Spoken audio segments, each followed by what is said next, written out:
Ustaz,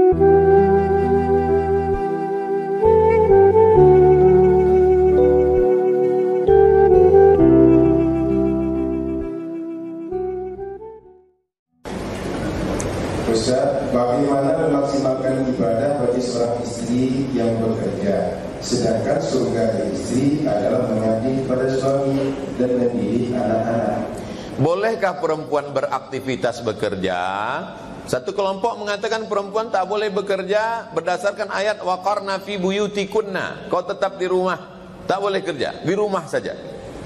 Satu lagi mengatakan boleh bekerja. Win-win solution, jalan tengah. Saya pakai pendapat ulama Azhar Mesir, Syekh Atiyah Saqar dalam Fatwa Al-Azhar, boleh bekerja dalam kurung syarat dan ketentuan berlaku. Syarat pertama, izin suami. Dan suami yang mengizinkan ini memang rela, bukan di bawah tekanan pihak manapun. Abang izin ya, kalau tidak awas. Yang kedua, la tabarrujna tabarrujal jahiliyatil ula. Jangan bersolek-solek jahiliyah. Apalagi kerja di rumah sakit. Banyak pasien itu sakit jantung, menengok lipstik tuh kuat jantung. Yang ketiga, la yadribna bi arjulihinna. Jangan memukulkan kaki ke lantai. Ini makna kiasan perempuan dulu dikasihnya kakinya gelang gemerincing, dipukul dengan lantai. Kerincing, kerincing, kerincing, kerincing. Sehingga kalau menengok dia semua konsentrasi bubar. Pergi ke rumah sakit, dipakai sepatu tumit sebesar ini, tumit sepatu tinggi 15 cm. Dia berjalan, kita ngilu. Ay gitu, nengok macam mau jatuh. Jadi pakaianlah yang normal-normal saja. Yang keempat, la yakhluwanna rajulun ma'amra'atin illa ma'azi mahramin. Kalau kerja di kantor yang berduaan sama laki-laki perempuan. Dari jam 8 pagi sampai jam 4 sore sama bini orang sama laki orang. Kata orang Inggris, witing trisno jalaran suko kulino. Cinta tumbuh karena sering bersama. Kalau sering bersama, kambing pakai lipstik pun agak nampak. Oleh sebab itu maka ini dijaga. Yang kelima, la tusafiranna mura'atun illa ma'adhi mahramin. Jangan musafir bepergian jauh dengan tak mahram. Kemana? Keluar kota. Kemana? Studi banding. Kemana? Jalan-jalan. Ustadz, waktu saya mengantar istri saya itu dulu dengan bapak itu, saya mengantar ke airport Pak Ustadz. Saya sangka dia udah macam ayah saya Pak Ustadz. Ini true story, kisah nyata. Berawal dari macam, berakhir dengan macam-macam. Jangan kita merasa lebih pandai dari Allah. Kadang kita ini Ustaz aja suuzon, udah macam keluarga, udah macam adik-beradik kami. Tak bisa. Tidak ada persahabatan laki-laki perempuan dengan tidak mahram. Semua akan. Itu namanya dalam hukum sadduz zari'ah, menutup pintu celah ruang supaya terjadi yang tidak-tidak. Yang gadis, ya janganlah, tak ada persahabatan. Kalau memang mau serius, laki-laki tanya perempuan, bagaimana suami idolamu? Kata dia, asal bukan kau lah. Nah kalau gitu kata dia, udahlah. Bunga bukan setangkai, kumbang bukan seekor. Tapi kalau kata dia orangnya taat, orangnya baik, maka berarti lanjutkanlah itu. Artinya apa? Banyak orang merasa kita kan hidup zaman modern, perasaan kan bisa diatur.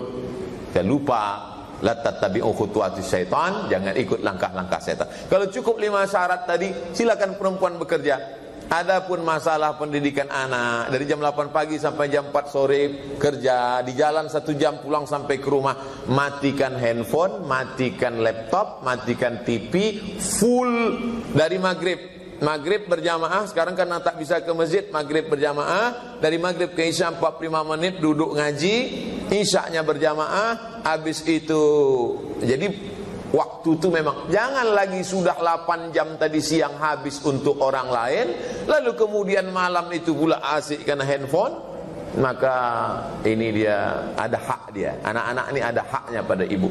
Nah, oleh sebab itu maka ibu juga mesti fullkan, bukan kuantitas waktu tapi kualitas. Waktunya pendek memang. Hanya dari jam maghrib ke isya, isya ke jam tidur jam 10, tapi betul-betul berkualitas. Wallahu a'lam. Terakhir Ustaz, istri punya penghasilan, lalu penghasilan ingin belanjakan, apakah mesti isi suami Ustaz? Ibu bekerja, sebulan dapat gaji taruhlah 5 juta. Bapak juga bekerja, sebulan dapat gaji 5 juta. Apa beda gaji bapak sama gaji ibu? Dalam gaji bapak ada hak ibu, tapi dalam gaji ibu tak ada hak bapak. Tentu ibu-ibu senyum, tapi saya tak nampak karena dia pakai masker. Itulah untungnya pandemi. Saya ulang sekali lagi. Dalam gaji bapak ada hak ibu. Apa hak ibu itu? Nafkah. Tapi dalam gaji ibu tak ada. Tengok, udah paham mereka. Tapi ibu hatinya lembut. Apa kata si ibu? Bang, ini gaji aku 5 juta. Karena hatiku sudah kau raih. Jangankan gaji ini, nyawaku pun kuberikan. Tapi kalau kau macam-macam, maka kalau ibu bermurah hati memberi, akadnya apa? Utang, bayar. Kalau tidak utang, sedekah. Aku kasihan sama kau bang, karena gaji kau pas-pasan, aku sedekahkan. Tapi tentu bahasanya tak begitu. Jadi harus jelas. Intinya adalah ibu dapat warisan, punya ruko, punya kebun kelapa, punya kebun sawit. Apakah setelah menikah itu menjadi punya bapak? Tidak. Jadi tidak serta-merta begitu nikah lalu suami berkata, Adinda, bawa kemari STNKB PKB semuanya itu punya abang, surga kau di bawah tapak kaki abang. Tak begitu. Dalam Islam ini ada hak harta suami, ada harta istri. Tapi karena kompilasi hukum Islam menjaga kebersamaan, setelah menikah itu ada namanya disebut dengan harta bersama. Itu tak ada dalam fikih. Itu kompilasi hukum Islam. Sejak dari menikah sampai meninggal, harta bersama itu dibagi 2 yang disebut dengan gono gini. Wallahu a'lam. Ustaz, apa yang kita lakukan ketika anak laki-laki kita usia 10 tahun ingin sekali sholat jamaah di masjid, tapi karena pandemi kita tidak mengizinkan? Bagaimana penggantiannya Ustaz? Anak 10 tahun belum akil balik, ditambah lagi dengan pandemi. Padahal mengajak anak ke masjid itu tujuannya adalah pendidikan. Pendidikan itu anjuran, menjaga dari wabah Covid, apalagi di daerah yang zona merah, zona hitam, itu daruratnya tingkat tinggi. Karena mereka termasuk yang usia rentan tertular.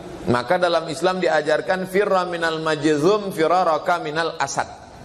Menjauhlah engkau dari penyakit menular seperti menjauh dari asad. Asad artinya singa.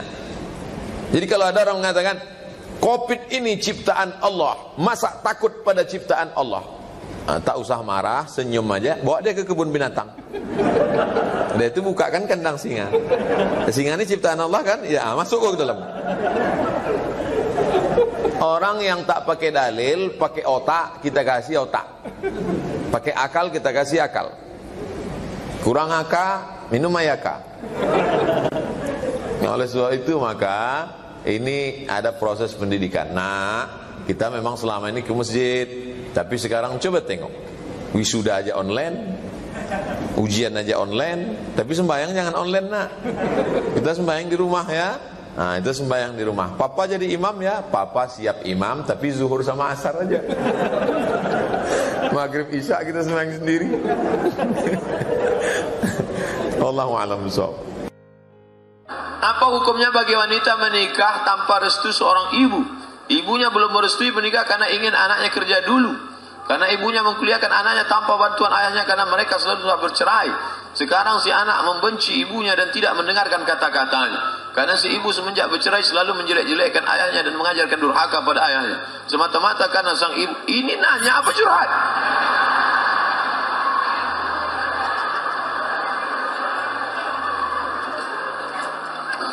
Jangan pernah kau lawan ibumu. Sebanyak apapun duitmu kau tak pernah menebus 9 bulan 10 hari. Betul? Dia melahirkanmu, meregang nyawa, menyusukanmu 2 tahun, mengalir darahnya dalam darahmu. Ibu, jangan kau lawan. Saya tak pernah melawan ibu saya. Sekali pun tak pernah saya lawan ibu saya. Apapun kata dia, diam. Jurus menghadapi ibu 1, diam. 2, diam. 3, diam. Gak sanggup saya dengar, ambil earphone. Jangan pernah melawan ibu. Lalu gimana ini? beri penjelasan melalui mulut orang lain. Kira-kira ibu ini suka pengajian enggak? Suka. Siapa ustaz favorit dia? Ustaz Adi Hidayat. Siapa ustaz favorit dia? Ustaz Mahir Tuailibi. Siapa ustaz favorit dia? Ustaz Fulan, Abah Fulan, Habib Fulan, Habib Jindan, Habib Ali. Panggil Habib, tolong nasihati ibu saya ya. Tanya, Bu, kalau anak kita sudah mau nikah, nikahkan aja Bu. Ya Habib, ya Ustaz, ya udah, insyaallah disetujuinya. Jangan kita mentang-mentang udah ngaji, mama sini sebentar. Assalamualaikum. Nikahkanlah anakmu. Ini nggak bisa begitu.